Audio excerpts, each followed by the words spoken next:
Ferrari is a name that conjures up dreams in everyone's mind.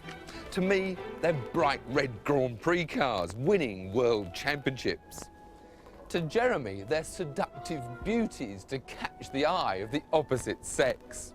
But for the very fortunate few, they're cars to be owned, cars to be driven. Now, although you're not going to believe it, I have never driven a road-going Ferrari before. But today, that's going to change. Meet the new 355, my Ferrari for the day. Before you even get into the 355, you fall in love with its clean, uncluttered lines. It's gorgeous. On the inside, there's Ferrari's prancing horse logo on the steering wheel and this tactile chrome gear knob. While in the back, there's an engine just waiting to go.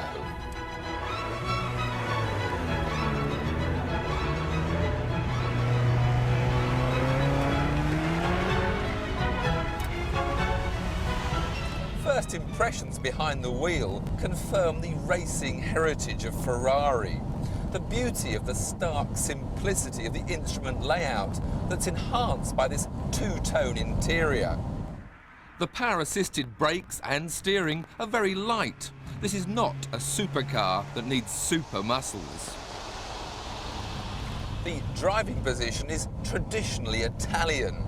If you've got long arms and short legs, you'll be fine. If you haven't, you'll just have to grin and bear it. Slotting through the 6-speed gearbox is a real delight, and the engine makes a wonderful sound effect.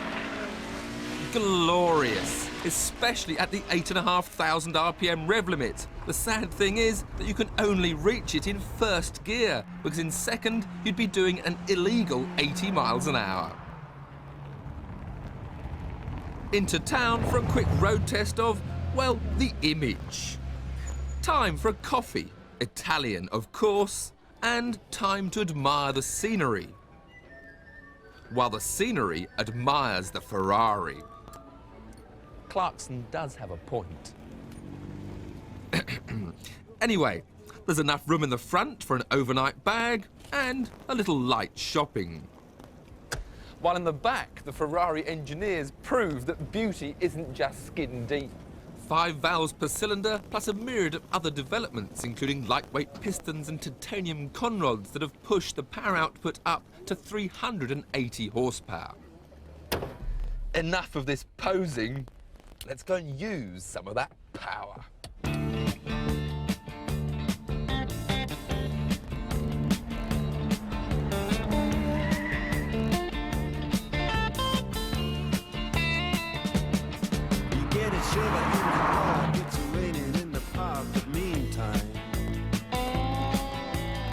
Sound of the river, you stop and you hold everything.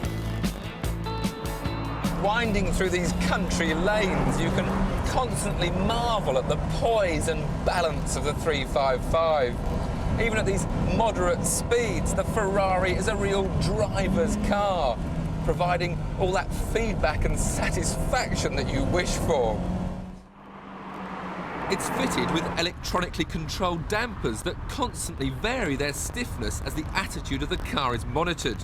And there's comfort and sport modes. But that's not the only help the handling's had. Ferrari have added a bit of Grand Prix-style ground effect. The underneath of the car has been covered with this smooth, flat bottom, which feeds the air to the rear, where it's divided into these 2 channels. Now, these accelerate the airflow out of the back of the car, which creates a negative air pressure that sucks the car into the ground. All this wonderful state-of-the-art technology is what's impressed me most about my first day in a Ferrari. It's a mechanical masterpiece, a Leonardo da Vinci on wheels. Ciao.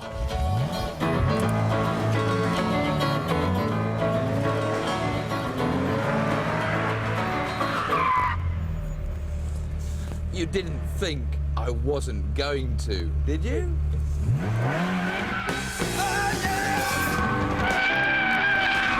A Ferrari! Ferrari for the day, and it's just got to go on the track. It's only here that you can really appreciate all the benefits of that wonderful Italian artistry. Only now can I use 8,500 revs in all the gears, keeping those 40 valves all dancing and singing in perfect harmony. Now I can push the car to its limit and seek out any nasty vices that might catch a driver unawares. But certainly, so far, the 355 doesn't seem to have any.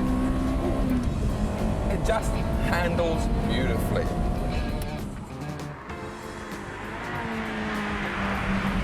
Down the straight, we're up to nearly 130 miles an hour in fifth, braking over this undulating section. Tricky for the car to keep its poise. Turn in third gear, add some power. Oh, wonderful, wonderful. Oh, very nice. After my day's extensive research, there's no doubt in my mind that the 355 is going to become one of the classic Ferraris. And at just £83,000, it's a snip by Ferrari standards.